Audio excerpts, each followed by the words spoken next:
Assalamualaikum warahmatullahi wabarakatuh. Pemirsa, berjumpa lagi bersama saya Rizky Amrina. Kali ini dalam program Menyongsong Indonesia Maju.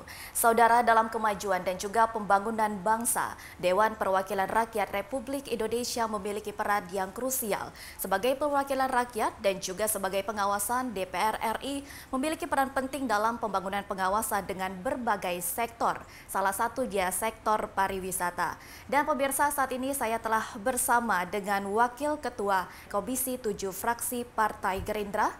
Sudah hadir bersama kami Ibu Rahayu Saraswati Joyo Hadi Kusumo. Assalamualaikum Ibu, apa kabarnya? Baik, terima kasih. Assalamualaikum.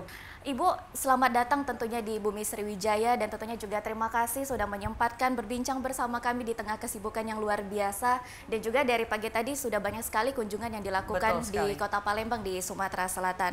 Dan pemirsa, untuk tayangan kali ini pemirsa dapat menyaksikan langsung melalui live streaming kami di TVRI Sumsel dan juga live streaming melalui RRI Palembang, maksud kami Pro 192,4 dan juga live YouTube di RRI Palembang. Baik Ibu, tema kita hari ini mengenai semangat mengembangkan industri pariwisata, ekonomi kreatif, UMKM dan juga media di Sumatera Selatan. Mungkin sebelum kita membahas tema kita pada hari ini, boleh dijelaskan terlebih dahulu mengenai peran dan juga lingkup tugas bidang apa saja di Komisi 7 DPR RI. Silakan Ibu. Siap, terima kasih sekali lagi atas undangannya dan juga kesempatan untuk bisa memberikan sedikit mungkin pendidikan politik. Baik. Ya. Jadi kami di DPR RI khususnya di Komisi 7 ini adalah komisi yang baru sebenarnya karena tadinya kita hanya 11 komisi menjadi 13 dan Komisi 7 kebetulan adalah salah satu yang baru karena dirombak. Yang satu-satunya yang masih ada di Komisi 7 dari periode yang lalu adalah Kementerian Perindustrian. Baik. Jadi mitra kami intinya itu ada Kementerian Perindustrian, Kementerian Pariwisata, Kementerian Ekonomi Kreatif karena sudah dipisah. Kementerian UMKM, lalu ada Badan Standarisasi Nasional serta ya ini TVRI, RRI dan juga antara sebenarnya adalah mitra kami di Komisi 7. Baik ya, jadi tentunya ada lingkup yang mungkin menjadi tema kita pada hari ini juga mengenai sektor pariwisata yang juga sudah dilakukan kunjungan-kunjungan di Kota Palembang.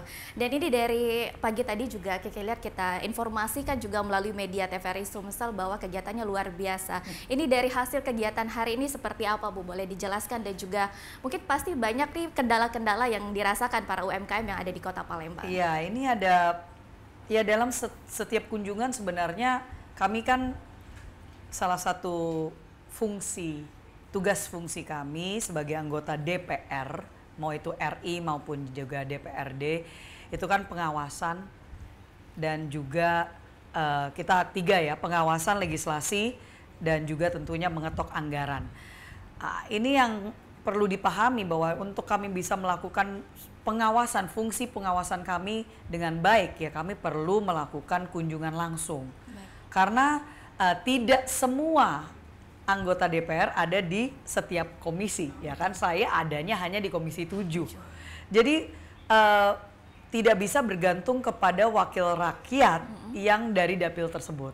Baik. Jadi walaupun saya adalah wakil rakyat dari Jakarta 3, tetapi saya perlu melihat kondisi yang ada di seluruh Indonesia, salah satunya tentunya Kota Palembang bersama dengan delegasi yang hadir, bagaimana kondisi di sini. Khususnya hari ini tadi kita mengunjungi desa wisata. Baik. Dan juga mengunjungi sentra Creative Hub, khususnya untuk pengrajin songket itu di titik yang kedua. Besok baru kami akan ke Poltekpar.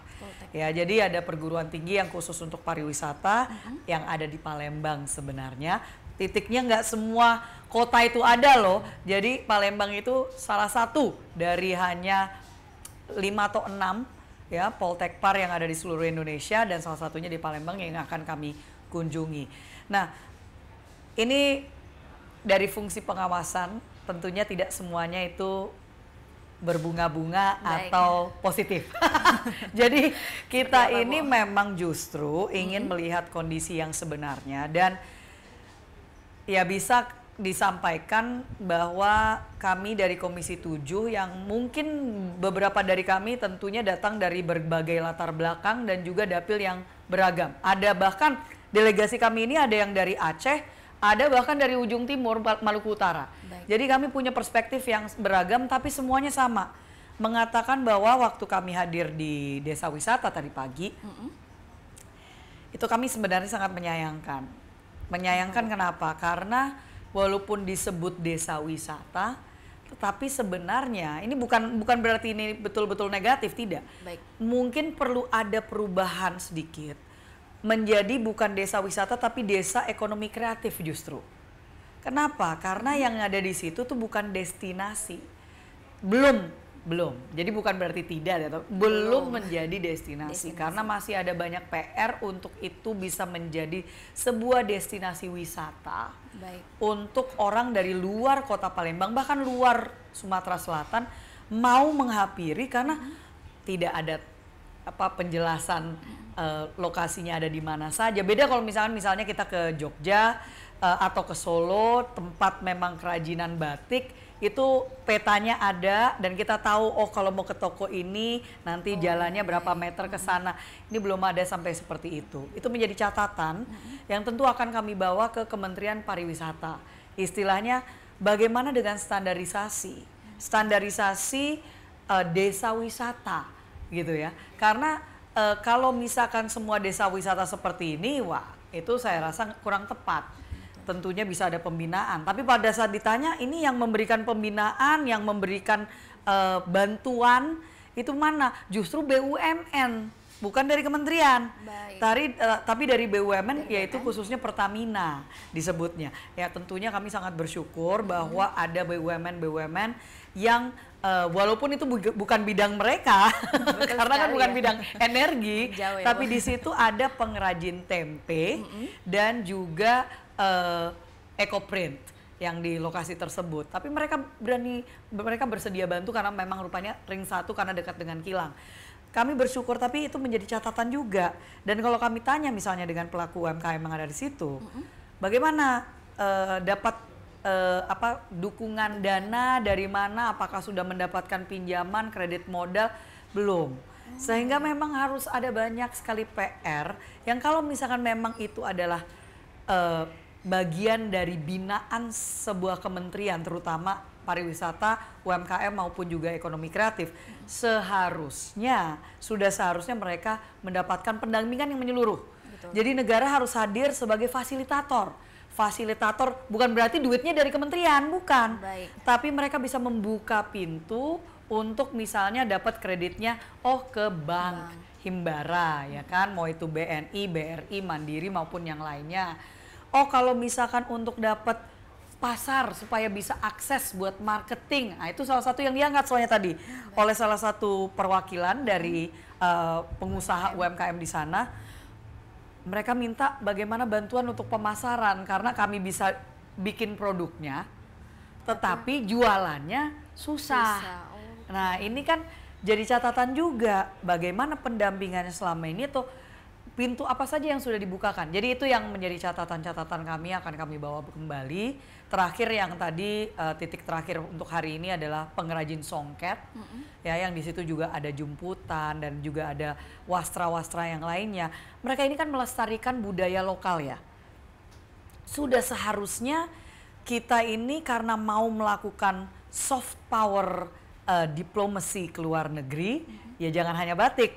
Ya kan, betul. Walaupun misalnya kemarin baru saja terdaftar di UNESCO untuk kebaya itu kan bisa pakai songket juga. Betul, nah ini identitas lokal ini yang saya harap dari berbagai wilayah itu bisa diangkat dan bisa dipasarkan dengan strategi yang jelas, terutama oleh Kementerian Ekonomi Kreatif. Karena fashion itu salah satu subsektor dari ekonomi kreatif. Nah itu yang strategi ini secara menyeluruh untuk menyediakan ekosistem untuk mendorong dan mendukung pengusaha-pengusaha yang ada di sektor ekonomi kreatif ini. Baik, jadi tadi luar biasa sudah kegiatan yang dilakukan ya, sudah ada beberapa tempat ya Bu ya, dari pengrajin songket dan juga ada pengrajin dari tempe juga yang ada di Kota Palembang dan juga ecoprint. Dan ternyata banyak sekali memang dari para UMKM sudah memberikan aspirasinya ke Ibu tentunya ya, nanti akan dibawa. Betul sekali, harus tugas. Ya Bu ya, tugas. Dan nanti ke depannya seperti apa nih Bu? Mungkin inginkah ada program-program yang memang lebih menarik juga. Mungkin kalau bisa dibilang Kota Palembang UMKM-nya sudah luar biasa banyak, apalagi pempek ya Bu salah satunya. Nah, Pempek, betul. songket. Tapi mungkin masih apa ya, kalau ke Kota Palembang itu banyak masyarakat menganggapnya lebih ke wisata sejarah yang kadang banyak menurut orang itu lebih membosankan dibanding melihat pantai, melihat pergunungan nih mungkin Bu. Seperti apa nih mungkin dari tanggapan Ibu sendiri? Tadi yang Mbak Kiki angkat ya soal pempek ya. Jadi memang salah satu yang tadi Pak Sekda dan juga perwakilan dari Dinas Pariwisata memang mengangkat bahwa biasanya kalau ke Kota Palembang orang tuh taunya wisata kuliner. Betul. Nah jadi bukan berarti untuk kulineran itu bukan bagian dari pariwisata, tetap bisa. Tinggal bagaimana kita mengemasnya sebenarnya. Jadi kekuatan dari sektor ekonomi kreatif ini, walaupun mungkin bukan padat karya, tapi kita sebutnya padat cipta. Nah kalau padat cipta dari namanya intellectual property, dari itu kan kreativitas dan inovasi yang muncul dari situ yang bisa menjadi nilai tambah kepada UMKM secara menyeluruh. Nah ini yang kalau misalkan saya sebut ya untuk masyarakat ini jangan berkecil hati. Baik. Kalau ya mungkin kurang menarik dibanding kalau misalkan ke gunung Ya, atau ke betul. pantai, kembali lagi destinasi itu yang memang harus dikembangkan dari inovasi sebenarnya. Betul. Tadi makanya saya sampaikan untuk misalnya tadi yang disebut desa wisata, tapi saya kurang setuju, bukan berarti tidak bisa menjadi. Kan ada banyak misalnya desa hanya karena kepala desanya punya inovasi, pemikiran kreatif, karena hanya dari chat, misalnya semua rumah di situ catnya harus warna-warni misalnya, itu kan jadi apa? Instagramable tuh kalau anak-anak milenial sebutnya. Itu inovasi. Padahal sebenarnya nggak ada yang mereka jual di situ kecuali pemandangan dari apa yang mereka lakukan. Nah ini yang saya rasa perlu ada inovasi-inovasi itu harus kita angkat. Ada pendampingan dan pendidikan bagaimana untuk desa-desa ini yang mungkin ada tempat yang bisa dikunjungi tapi dikemasnya, pengemasannya itu bisa ditingkatkan. Kalau untuk ya pempek gitu kan, ya mungkin bisa lebih pengemasannya juga gitu loh, bahwa di situ tempatnya, karena kan setiap wisatawan ada seleranya masing-masing. Betul sekali. Ada yang sukanya itu lebih fine dining, ada yang sukanya memang bener-bener di warung di samping jalan, betul. gitu kan. Ada yang sukanya pokoknya higienis, nggak Baik. apa-apa kalau warung yang penting bersih. Nah itu harus ada dikemas dengan cara-caranya tersendiri. Yang pempek memang jadi unggulan di Kota Palembang, apalagi kalau belum ke Kota Palembang, belum makan pempek, rasanya belum benar-benar belum ke Kota Kurang Palembang, afdol. kurang afdol ya. Tapi mungkin Bu, menjadi ajang promosi ini menjadi apa ya, nomor satu pastinya untuk mengundang pariwisatawan datang ke Kota Palembang. Ini kalau misalnya dari kunjungan yang dilakukan tadi di Kota Palembang, seperti apa masukan dan juga harapan kedepannya mengenai program, apalagi media sosial sekarang luar biasa ya powernya. Ini seperti apa Bu harapannya? Saya rasa apa ya, mungkin karena banyak sekali ya program-program di TV maupun juga media sosial itu yang suka review gitu kan. Betul. Kalau kita bicara tentang kuliner itu kan pasti review-review itu yang ditunggu oleh orang. Nah, ini saya yakin sebenarnya pedagangnya ini banyak sekali. Betul. Ya, yang pengusaha menjual pempek itu saya yakin banyak sekali. Tinggal bagaimana untuk menelusuri misalnya, ya kan, itu bisa menjadi salah satu marketing tersendiri. Jadi biarlah, namanya juga makanan kan tergantung selera juga ya, Mbak ya. Mungkin yang buat Berbeda. saya enak, buat orang lain itu Belum. kurang gitu kan. Ya sama halnya lah kalau misalkan kita ke Bali, kita cari misalnya bebek goreng atau makanan-makanan khas yang di sana gitu ya. Itu pasti ada yang sukanya si A atau sukanya yang B atau sukanya yang C. Menurut saya harus ada marketing yang jelas, sama kalau ya supaya apa? Pokoknya walaupun sekarang jujur memang orang kalau ke Palembang udah pasti oleh-olehnya itu pempek. Betul. Tinggal bagaimana pengemasan, bagaimana untuk memastikan ada sentra-sentranya yang memang orang mudah untuk bisa sekian banyak gitu, mereka tinggal pilih dan seterusnya. Itu kan sebenarnya sudah ada, tinggal masyarakat sosialisasi lah, kita bicara marketingnya supaya orang tahu. Dan salah satu hal ya yang bisa menjadi daya tarik adalah supaya nilai tambah, kembali lagi, pariwisata itu maupun juga ekonomi kreatif kita bicara nilai tambah. Nah dalam hal ini kan maunya kan orang supaya datang, gak hanya menikmati pempek dimanapun mereka berada, itu bisa. Tapi apa sih yang bikin pempek yang dinikmati di sini itu berbeda dengan kalau misalkan menikmati di tempat lain. Betul. Harus ada seperti itu. Kita bisa aja makan Kobe beef gitu dimanapun, tapi beda lah pasti rasa kalau misalkan kita makannya pas di Kobe di Jepang gitu kan.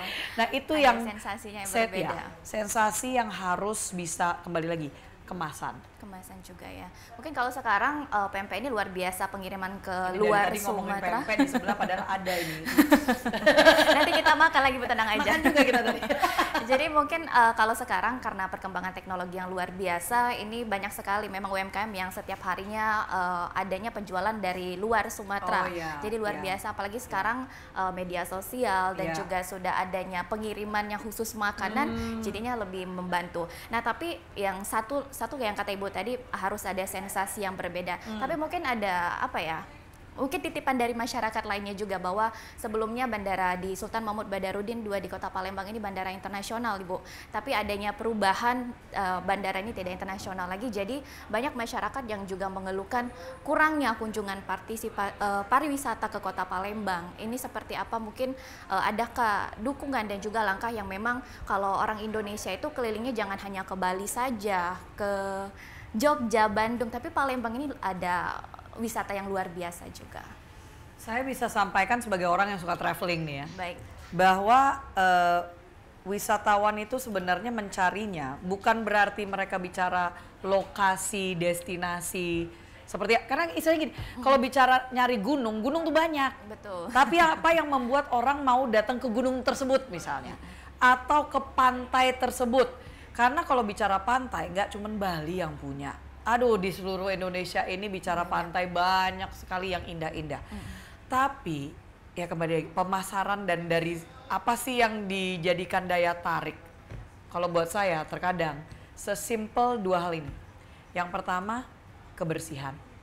Betul. Kalau misalkan tempatnya itu bersih luar biasa, cara mereka menaruh, istilahnya kita jalan kemana-mana nggak ada sampahnya. Ya kan, dan makan di pinggir jalan masih merasa nyaman. Kita makan di restoran di samping, nah itu kan harus ada tempat-tempatnya, tapi supaya orang nyaman untuk datang. Betul. Pasti kalau misalkan tempatnya itu bersih, orang mau datang lagi. Dan orang akan langsung bilang, itu lu harus ke sana bro, lu harus ke sana sis, karena itu tempatnya bersih. Betul. Itu satu. Yang kedua, keamanan. Baik, keamanan. Kalau tempatnya aman, nyaman karena bersih, mau itu ada yang bisa dilihat nggak ada ini apalagi ada yang bisa dilihat dan apalagi yang bisa ada yang bisa dicicipi gitu kan. Ini udah memenuhi dua persyaratan. Betul. Ada yang bisa dilihat, ada yang bisa dicicipi, ada yang sebenarnya bisa alami, apa yang bisa dinikmati karena ada pinggir bantaran sungai. Itu kan nggak semua tempat ada. Betul. Tidak semua tempat punya seperti itu.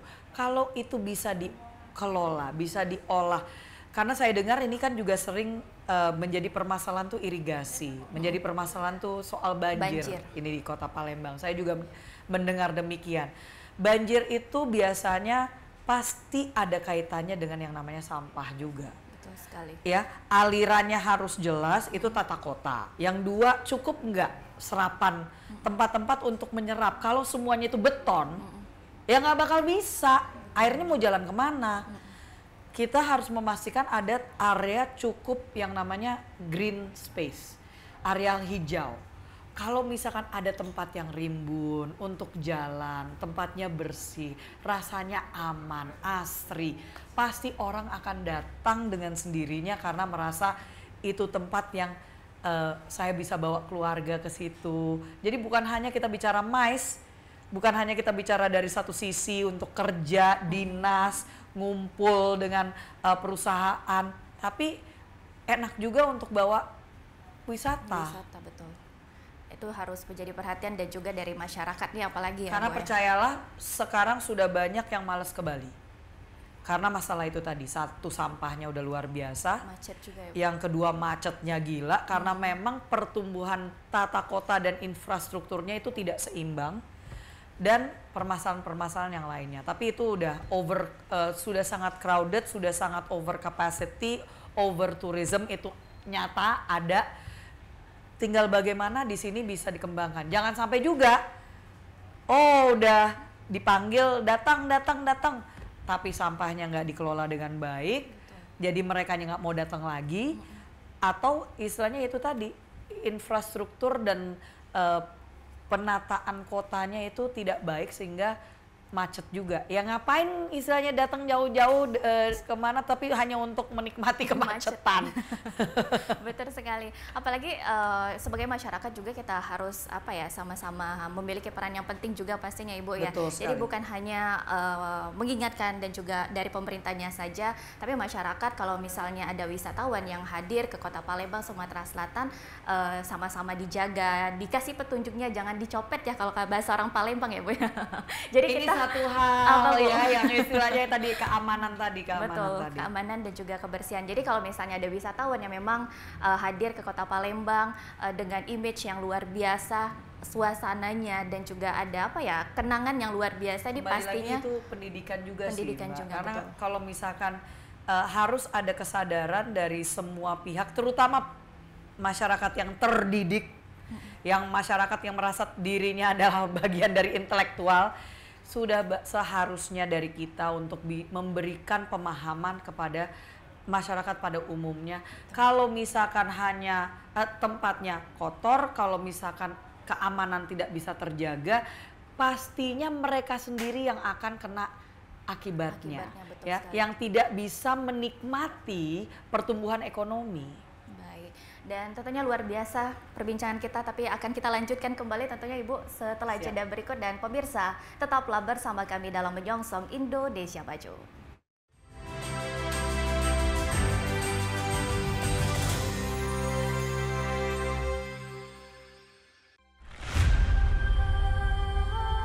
Menjelajahi eksotisme keindahan alam bumi Sriwijaya. Petualangan yang penuh makna. Keunikan budaya yang mempesona. Menikmati sajian kuliner tradisional yang kaya akan rasa.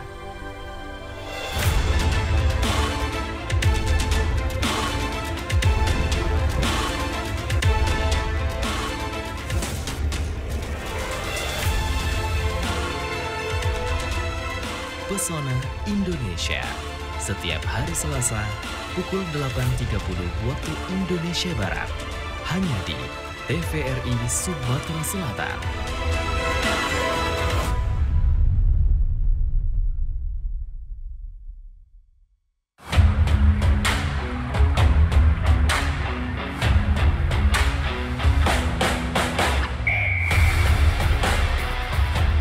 Temukan kekuatan dalam gerakan, keindahan dalam kompetisi, dan kemenangan dalam setiap langkah dari atlet-atlet berprestasi Sumatera Selatan.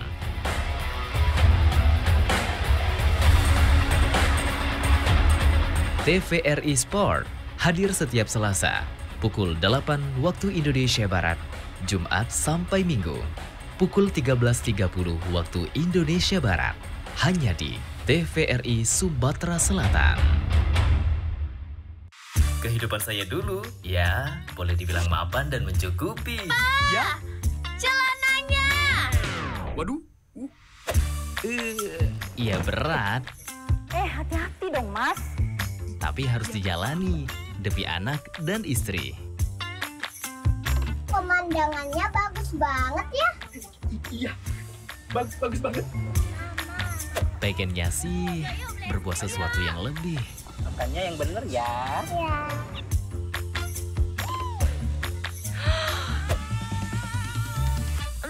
Pinter. Akhirnya kutemukan caranya. Tapi ternyata itu salah. sepeda anak jadi hilang. Mobil cicilan hilang.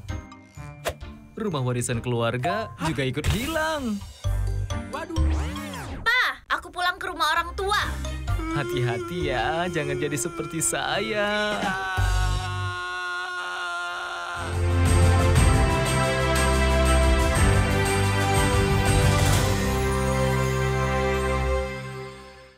Jadi kalau orang Palembang makan pempek itu cukanya agak dihirup, Bu. Mungkin Oh. kalau beberapa orang agak merasa lumayan pedas ya. Tapi kalau orang Palembang udah sangat biasa, Bu. Sepertinya itu tadi, kalau misalkan bangun kayaknya langsung makan cuka kayak ini. Betul. Jadi kalau orang Palembang cukanya dihirup, Bu. Oh, sampai di kayak sup. Iya. Luar biasa. Oh iya, cuman sayanya baru asam lambung, gimana dong? Jadi kalau orang Palembang nggak dihirup agak kurang berasa cukanya. Tapi enak sih, luar biasa. Mungkin dari 4 ini favoritnya apa nih, Bu? Ini ada-adaan, lenjer, pempek telur sama Saya kulit. terobsesi dengan apa tadi? Adaan. Adaan. Terobsesi dengan adaan.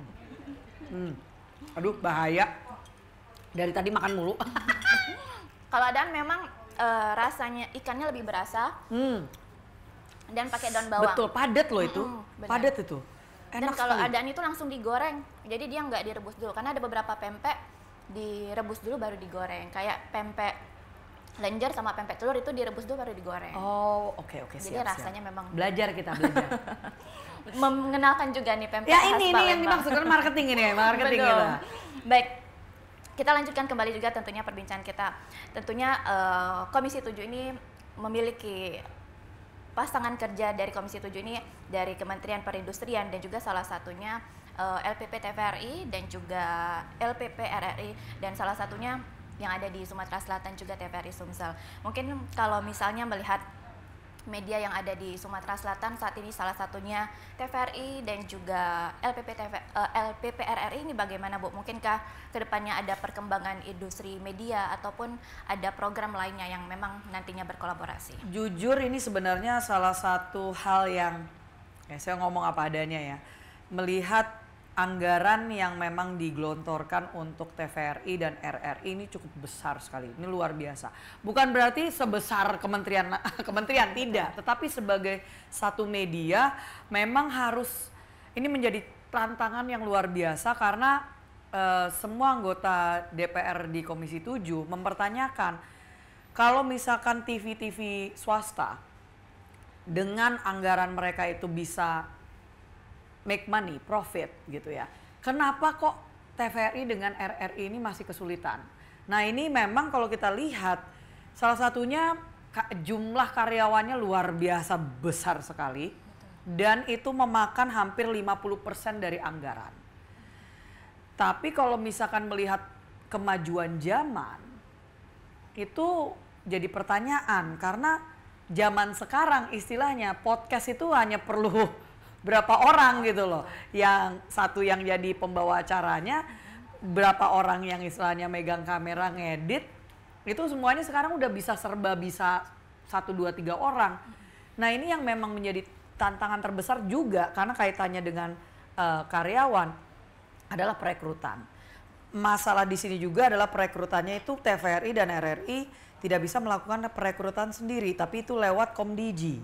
Dan sedangkan Komdigi itu, kementerian itu adalah bagian dari Komisi 1. Ini saya menyatakan apa adanya, bahwa memang dari dulu itu banyak masyarakat, walaupun kembali lagi, bahwa di daerah-daerah itu masih sangat banyak yang masih mendapatkan informasi itu dari TVRI dan RRI. Dan Pak Prabowo sendiri sebagai presiden sangat berkomitmen untuk mempertahankan flagship. Jadi memang milik negara yang itu menjadi salah satu tolak ukur utama, terutama dalam hal ini adalah komunikasi.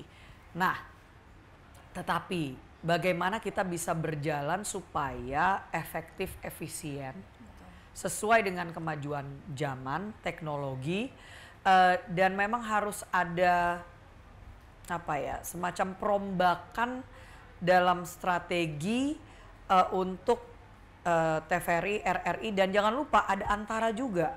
Jadi Antara itu BUMN, tapi dia juga artinya milik negara, tapi dia itu hanya mendapatkan anggaran PSO dari negara itu 30%. Sisanya dia harus nyari sendiri. Nah ini hal-hal seperti ini yang saya rasa memang menjadi pertanyaan bagaimana nanti di RUU penyiaran. Tapi juga ada RUU satu lagi yang sudah masuk dalam prolegnas, RUU RTRI. Nah ini harus digodok bersama-sama bagaimana untuk bisa apakah nanti ada penggabungan. Karena gini, kalau kita ke Inggris misalnya, pasti yang dinyalakan untuk mencari tahu tentang informasi terkini di sana hanya satu, BBC. Kita ini perlu untuk menjadikan ya TVRI, RRI dan Antara ini itu seperti istilahnya kita harus punya BBC-nya seperti itu. Sehingga dimanapun masyarakat berada, untuk mereka bahkan yang dari luar ke Indonesia itu bisa tahu langsung bahwa oh untuk mendapatkan informasi terkini adalah lewat itu. Jadi sama seperti kalau di Australia ada ABC dan beberapa channel-channel. Di Singapura juga ada Channel News Asia, ada Al Jazeera di Timur Tengah dan seterusnya. Ini harus kita kembangkan dengan mindset inovasi dan gebrakan untuk efisiensi. Betul sekali, apalagi memang TVRI dan juga RRI ini memang milik negara. Ada juga Antara ya Bu ya, satu lagi. Jadi yang pasti apalagi untuk media yang ada di televisi daerah yang lebih mengenalkan potensi-potensi daerah masing-masing, apalagi di TVRI ini memiliki setiap provinsinya ada stasiun masing-masing. Tapi mungkin menjadi pandangan juga dari Komisi 7 nih, perkembangan industri media sekarang luar biasa juga, dan ini bagaimana kita juga menjadi tantangan. Mungkin sekarang banyak masyarakatnya menonton TV itu kebalikannya, dulu kita yang menonton TV, sekarang mungkin banyaknya TV yang nonton orangnya nih, mungkin banyak orang yang bilang nih seperti ini. Dan juga perkembangan media sosial sekarang luar biasa, jadi orang lebih cari informasinya lebih ke gadget daripada ke televisi. Ini tantangannya luar biasa juga. Kira-kira ada harapan mungkin ataupun juga masukan untuk LPP TVRI dan juga LPP RRI? Menurut saya ada satu kata kunci, yaitu kolaborasi. Kolaborasi dalam arti apa? Ini jangan sampai, dan ini sudah kami sampaikan di dalam RDP waktu itu dengan direktur-direktur utama dan juga Dewan Pengawas. Jangan sampai ada redundancy. Artinya apa? Tumpang tindih peran. Istilahnya loh, yang ini radio, RRI, tapi dianya juga melakukan visual. Bukan berarti nggak boleh, tapi kan seharusnya peran itu bisa dibagi tugaskan. Dan juga jangan sampai istilahnya punya TVRI ada super app misalnya gitu ya. Ya tapi tidak bisa dipakai. Terus bagaimana untuk bisa mengembangkan satu ekosistem sebenarnya. Ini yang kita jadi catatan besar ke TVRI dan RRI dan juga Antara adalah bagaimana berkolaborasi dengan anggaran yang terbatas, tapi juga harus ada efisiensi menurut kami. Jangan sampai kesannya seperti tempat buangan karena nggak dipakai di kementerian lembaga yang lain, akhirnya dipindahkannya ke sini. Itu yang tidak kita inginkan. Kita harus ada bagaimana TVRI, RRI Antara ini melakukan adaptasi, melakukan restrukturisasi, bahkan jika perlu untuk apa yang dilakukan itu tepat dengan kemajuannya. Tadi orang sekarang banyak bukan nontonnya lewat TV, betul, tapi nontonnya lewat gadget. Nah ini kan semuanya butuh adaptasi secara teknologi juga gitu loh dengan kemajuan zaman ini. Jangan juga ikut-ikutan gitu loh. Kalau kita kalau TVRI bukan dikenal sebagai istilahnya channel untuk hal tertentu gitu kan, misalnya high end living, yang kan enggak gitu loh. Nah ini yang harus kita sesuaikan supaya itu jadi flagshipnya. Itu yang menurut saya memang masukan-masukan yang sudah kami sampaikan selama RDP dan ini akan kita lihat evaluasinya ke depan.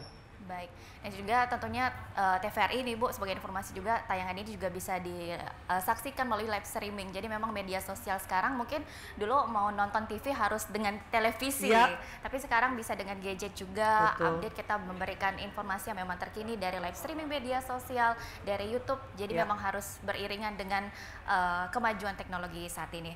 Mungkin dengan sudah dilakukannya kunjungan-kunjungan dan besok juga masih dilakukan kunjungannya juga ya Bu ya, masih di ada. Kota Palembang, masih banyak agendanya. Mungkin dari yang sudah dilakukan kunjungan sebelumnya, adakah harapan Bu mengenai dari seluruh sektor yang memang di bawah Komisi 7 khususnya ini di Provinsi Sumatera Selatan seperti apa? Ya, kita sih sangat bersyukur bahwa ada irisan yang sangat ketat antara satu mitra dengan mitra yang lainnya. Jadi seperti tadi kami melakukan kunjungan yang pertama yang di desa wisata, sebenarnya menurut saya itu lebih ke desa ekonomi kreatif yang harus ada kolaborasi, kembali lagi kata kuncinya kolaborasi yang sangat baik antara di situ, karena ada apa? Ada IKM juga, perindustrian di situ. Jadi kita perlu untuk memastikan pembangunan, pembinaan dari wilayah-wilayah yang ada seperti desa wisata tadi pagi itu ya memang bisa apa itu tadi pagi namanya Desa apa Bu? Pelaju. Pelaju Ulu. Ujung Pelaju, seberang Ulu. Ya, Pelaju Ulu kalau nggak salah.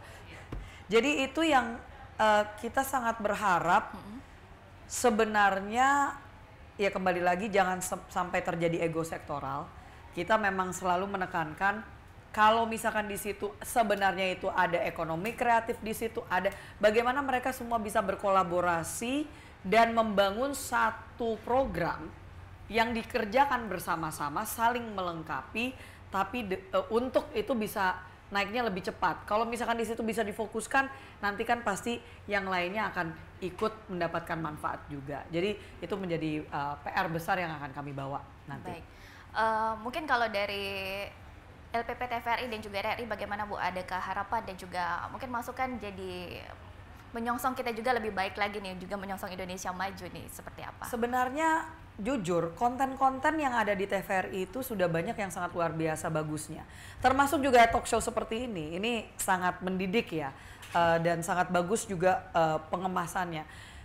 Salah satu menurut saya yang jadi concern utama pemasaran, sosialisasinya maupun juga lebih kepada manajemen yang artinya apakah perlu ada efisiensi. Ini saya mohon maaf kepada ini para karyawan ya, istilahnya ya aduh langsung deg-degan gitu kan. Ini kenapa langsung ngomongnya efisiensi. Tapi kembali lagi kita ini bagaimana bisa bertahan kalau misalkan dari medianya sendiri itu nggak making money, itu jadi apa ya, hanya kita kayak kebocoran dana jadinya dan bleeding, berdarah-darah di situ. Baik. Yang itu dana negara yang digunakan ya jangan terus habis itu tidak memikirkan bagaimana cara untuk profit. Ini kan sebenarnya usaha, bukan lembaga istilahnya apa namanya charity base gitu ya, filantropi, bukan. Ini adalah lembaga yang seharusnya ada pendapatan untuk negaranya yang non PDB. Jadi ini yang perlu jadi catatan.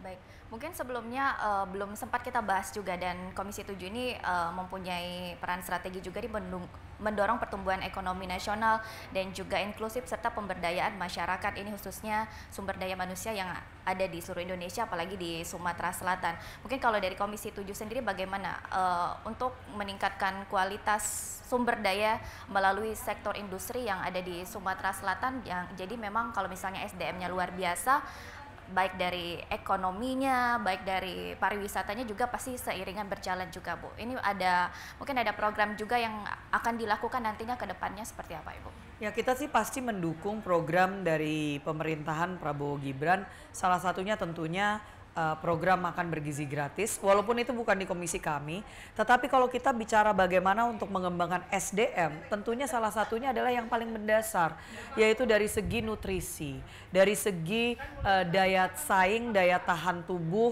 supaya merekanya bisa apa? Ada daya pikir kritis. kalau misalkan ada kita melakukan pendampingan, kita melakukan pendidikan kepada masyarakat, tapi mereka tidak bisa mengolah informasi yang mereka terima, ya tentunya akan sangat luar biasa sulit. Pendampingan apapun yang diberikan akan sia-sia. Ya, jadi ini yang tentunya kita mendorongnya seperti ini, bahwa dari kementerian-kementerian yang menjadi mitra kami, program-program itu harus satu tepat sasaran. Yang kedua, ada kolaborasi antar mereka, dan itu sudah sebenarnya pada saat para menterinya dibawa ke Magelang itu udah seperti lagi lagi dipastikan mereka secara frekuensinya itu sama, bahwa mereka bicara bagi tugas. Dan yang ketiga, kita bicara bagaimana untuk memastikan dari mitra-mitra ini itu inovasi baru. Jadi bukan business as usual, ya. Yang dimana tadi pertumbuhan ekonomi menurut saya salah satu yang memang harus digenshot adalah dari segi ekonomi kreatif.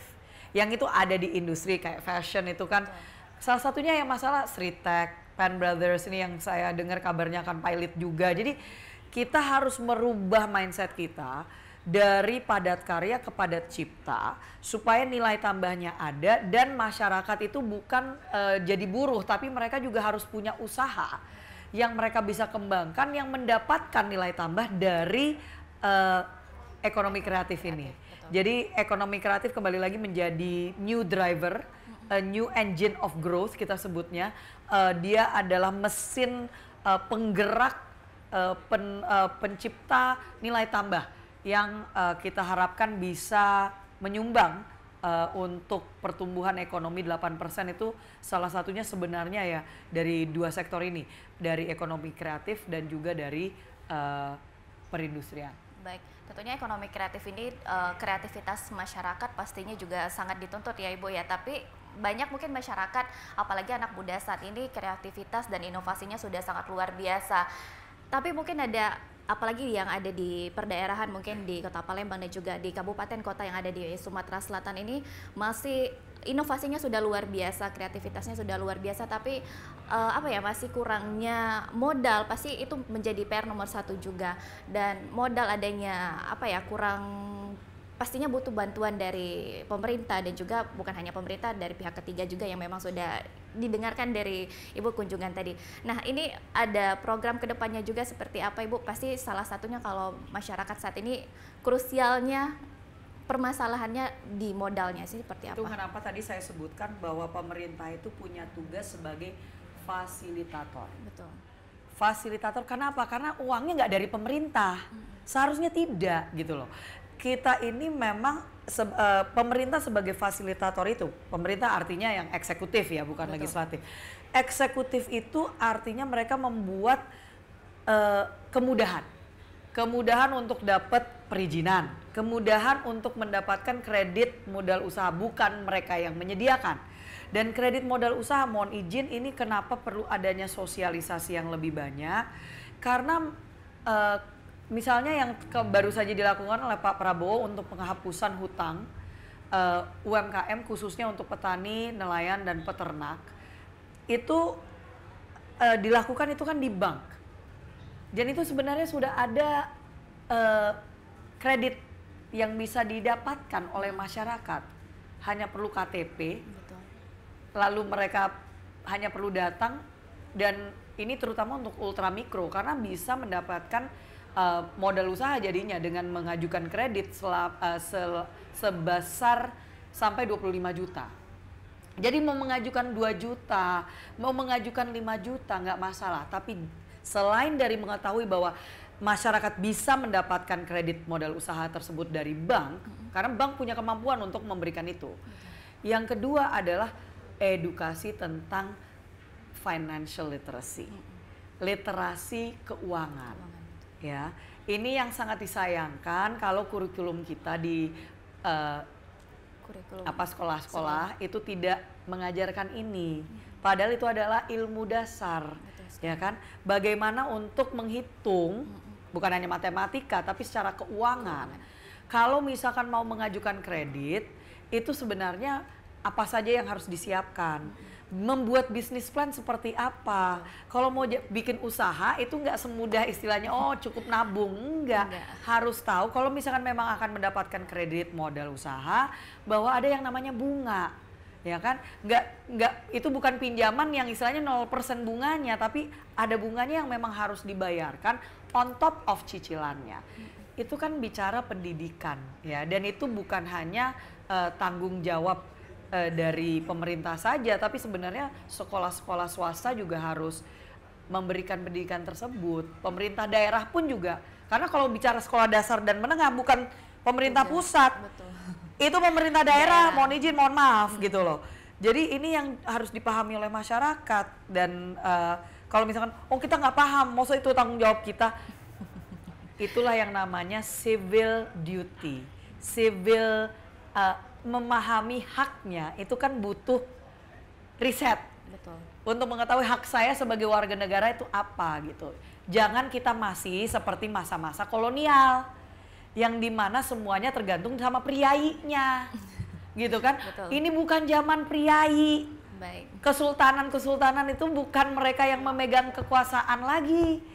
Jadi bagaimana untuk kita dengan demokrasi di mana yang punya kuasa itu masyarakat. Masyarakat itu artinya dengan mereka punya independence, punya kemandirian, sudah tanggung jawab masyarakat dengan kemandirian itu mendapatkan informasi yang mereka butuhkan untuk mereka bisa naik kelas istilahnya. Pemerintah ya punya tugas untuk mendidik, sosialisasi, tapi nggak bisa semuanya hanya di pemerintah. Saja, makanya sekarang kita menyebutnya bukan pentahelix lagi, hexahelix bahkan. Baik. Ya, kolaborasi lintas sektor, akademisi, swasta, pemerintah, media, juga. semua harus saling membantu untuk bisa meningkatkan daya kritis dan daya saing dari anak-anak kita. Baik, dari masyarakatnya juga jangan hanya menuntut untuk mendapatkan kredit saja, tapi kita harus tahu juga bagaimana bisnis plan-nya seperti apa ya Bu ya. Jadi jangan sampai mendapatkan jangan kredit, sampai udah dapat kredit, bingung nih mau gimana ya. Nggak tahu cara untuk bayar cicilannya, Betul. nggak tahu bahwa rupanya ada bunga yang harus dibayar sekian persen di atas dari cicilannya gitu kan. Dan jangan sampai istilahnya oh udah dapat kreditnya, tapi nggak tahu setelah udah jualannya selesai. Baik. Terus nggak tahu caranya untuk ngolah supaya seperti bisa apa. tetap usahanya itu berkelanjutan lebih Baik. dari 6 bulan. Jangan sampai 6 bulan udah habis itu pilot juga gitu kan. Baik, tentunya juga kami ucapkan terima kasih Bu sudah melakukan kunjungan juga ke Kota Palembang, Sumatera Selatan, sudah mendengarkan aspirasi dari masyarakat seperti apa dan nantinya akan diajukan tentunya ke pusat ya Bu. Kita harapkan juga pastinya ini demi kemajuan di Kota Palembang dan juga di Sumatera Selatan dari sektor UMKM dan juga sektor pariwisata yang ada di Provinsi Sumatera Selatan. Terima kasih Ibu Rahayu Saraswati Joyo Hadikusumo, Wakil Ketua Komisi 7 DPR RI, fraksi Partai Gerindra. Terima kasih Bu atas waktu dan informasinya. Dan saudara, demikian kali ini dalam program Menyongsong Indonesia Maju. Akhir kata saya Rizky Amrina pamit undur diri. Terima kasih, sampai jumpa.